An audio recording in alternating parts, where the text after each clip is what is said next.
I got a fun video for y'all today. We are going to talk about Giallo subgenres, and I'm going to give recommendations from all different types of gialli.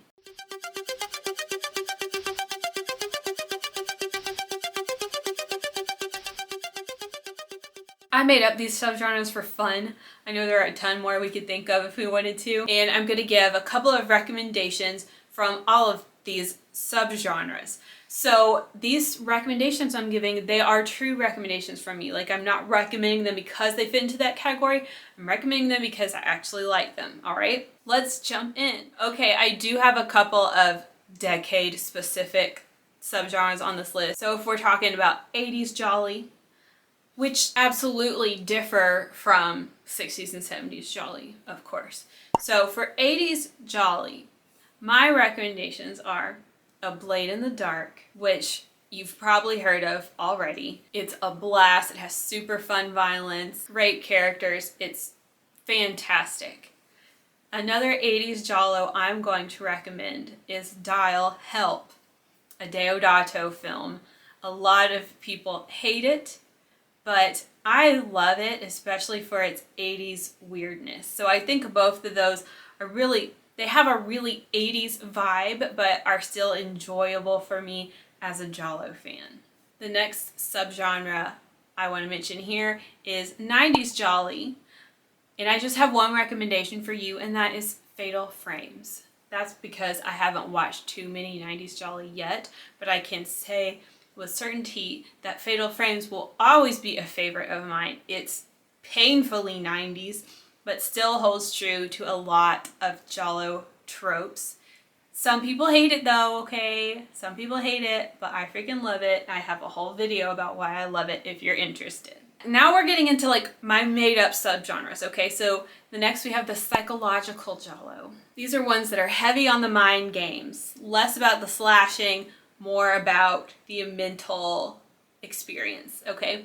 So my recommendations here first are Lizard in a Woman's Skin, very psychedelic, very dream heavy, very trippy, and yeah, it's all about like, am I going crazy? It could also be called the Am I Going Crazy subgenre of giallo. I'm also going to throw in Short Night of Glass Dolls here, although it can fit in other subgenres as well. And I'm going to throw in Spasmo, which is all about just the journey within the main character's mind.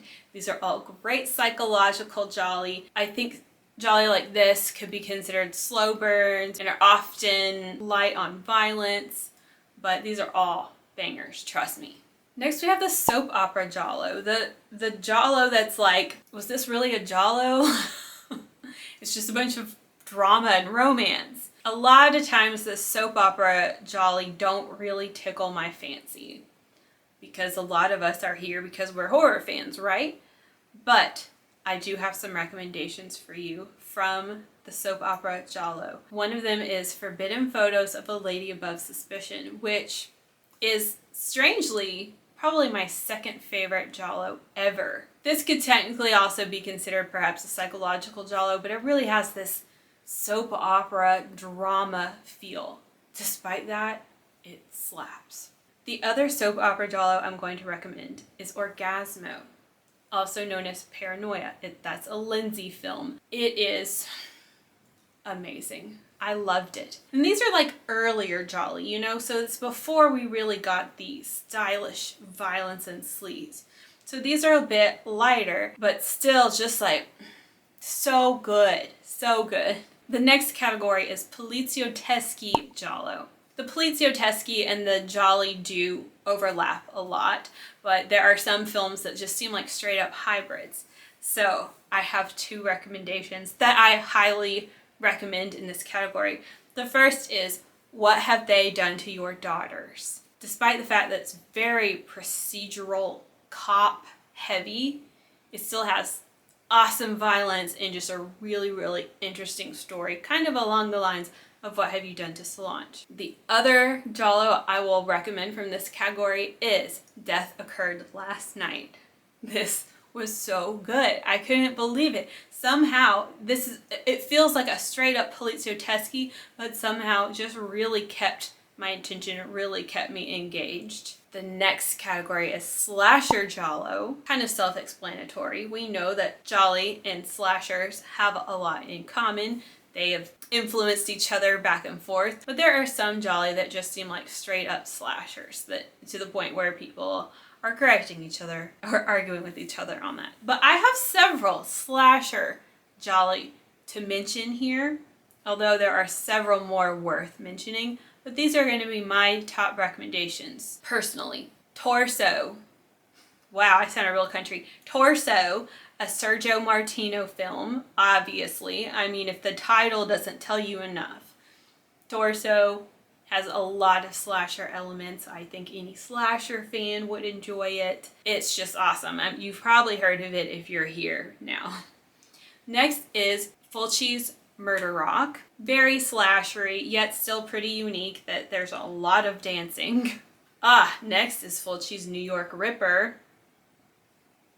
Very slashery. And this is in the 80s, so it has a bit of a different vibe from the typical giallo. And finally, Stage Fright, aka Aquarius, which is arguably a slasher and not a giallo, but you know, there's a blurred line there, but that's fantastic. That one is fantastic, and I do understand why people say that it's not a giallo. But anyway, those are all awesome, worth checking out if the category of slasher giallo sounds interesting to you.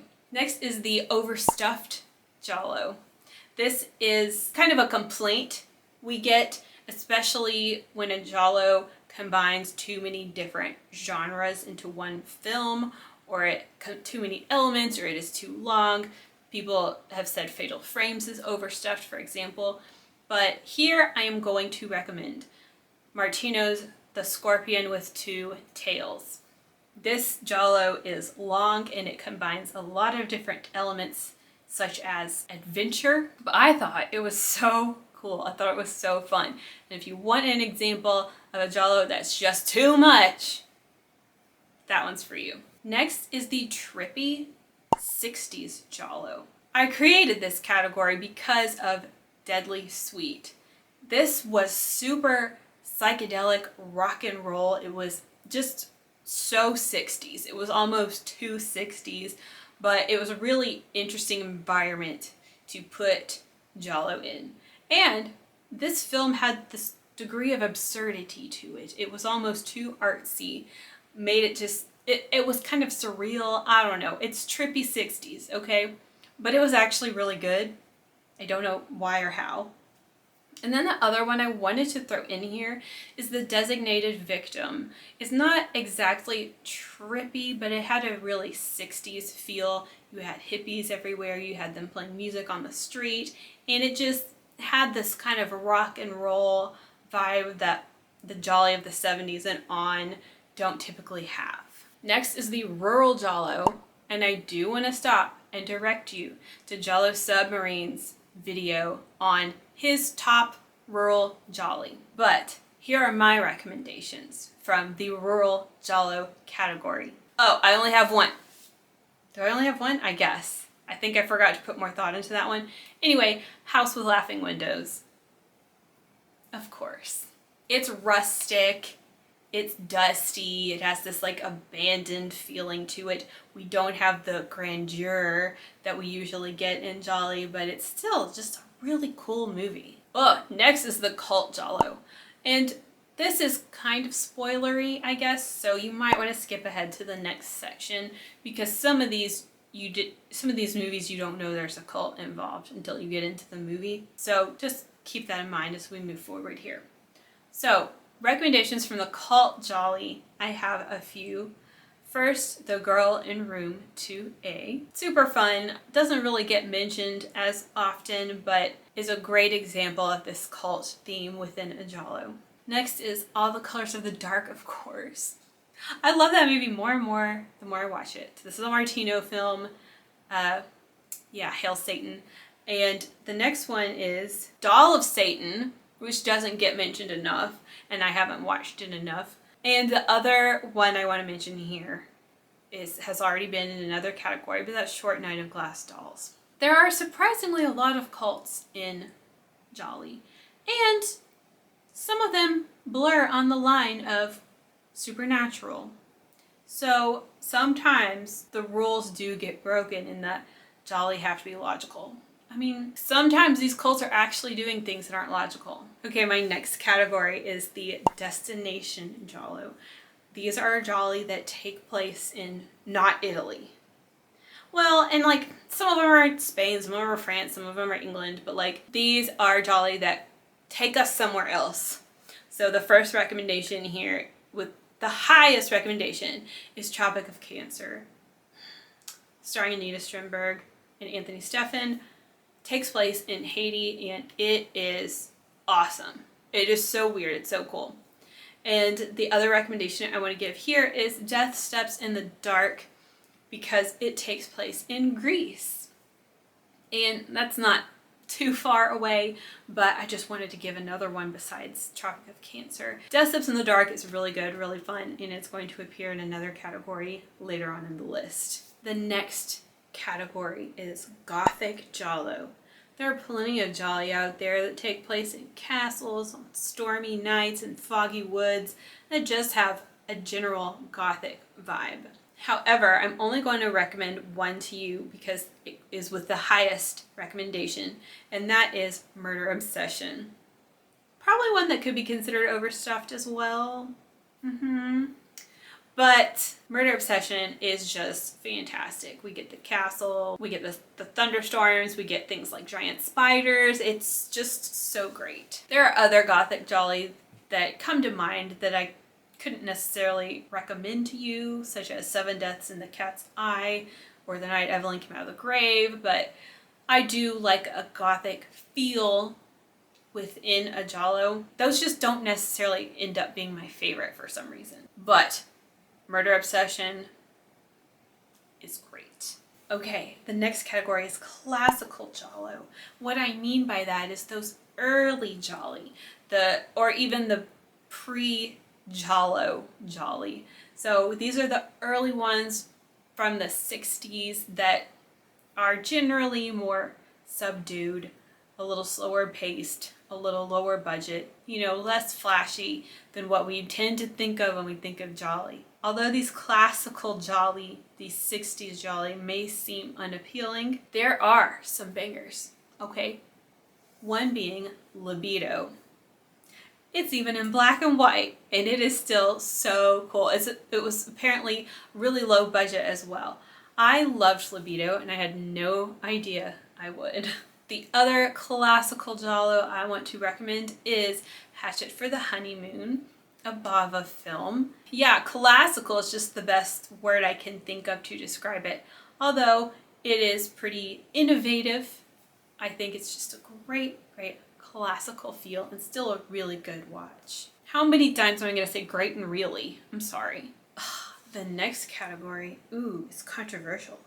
The supernatural giallo. So what do I mean by supernatural giallo? Of course, the rule is that a giallo has to be logical. It has to be like based in reality, no magic, no ghosts, no witches, blah, blah, blah. So when I'm talking about supernatural jolly here, I mean either something supernatural is going on or we're being led to think something supernatural is going on. So either there's like supernatural themes or supernatural red herrings, or there really is something supernatural going on. So first, I will recommend The Red Queen Kills 7 Times, which has some supernatural themes, and also Dial Help, where there is perhaps some supernatural stuff going on. Oh yeah, and also freaking Phenomena. Now that is a supernatural giallo, and it's awesome. It's also overstuffed. Phenomena could also go into the overstuffed category for sure. Okay, now these are categories that I kind of formed in my own head when I'm trying to differentiate jolly from each other.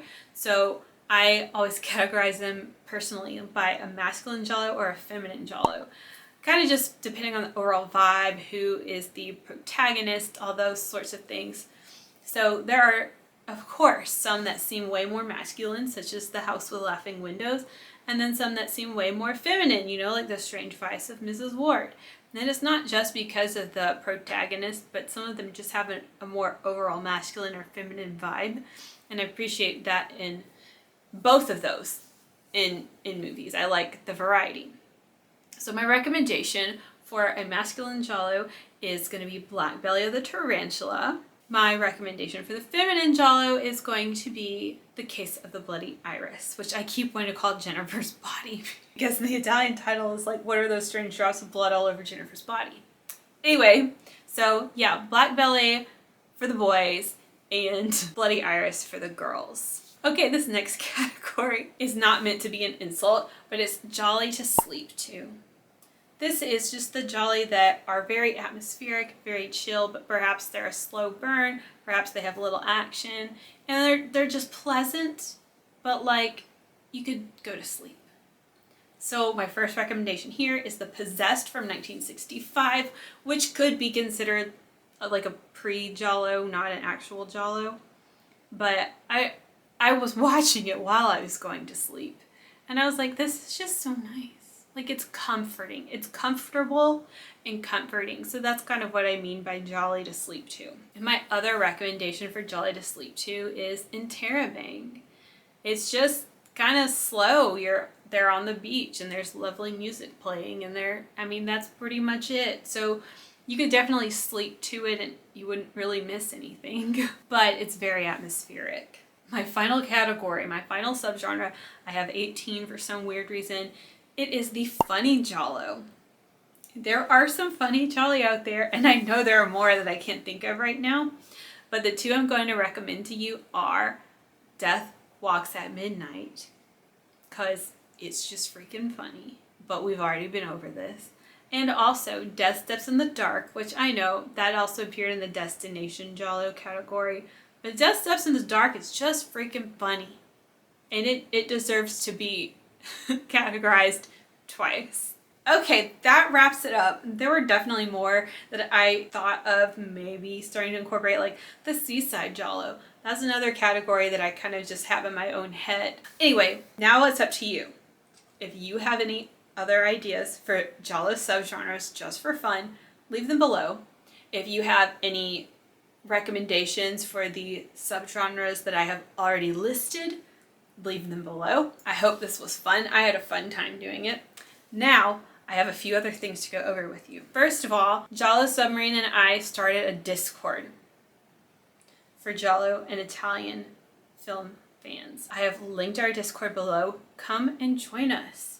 We talk every day. It's awesome. Next, for those of you that used to be fans of Giallo Realm channel, I will recommend that if you have Facebook, that you go join the Gialloholics Facebook group. You'll get very important updates. And finally, I was going to show this at the beginning, but I almost forgot. I got this poster from Video Faves that you all need to see. Oh, and it's exposing my whole behind the scenes. Okay, it is a Giallo Queens poster. And it should have a lot of people you recognize on it. This is badass. I can't wait. I'm putting this up like as soon as I'm done filming this. I just got my frame today. Video Faves on Instagram. Okay, I hope you had fun. This was just super fun. And it was another way for me to kind of talk about what gialli have been my favorite and like describe them by categorizing them into these made up subgenres. So hope you had fun, and that's all for now. Ciao!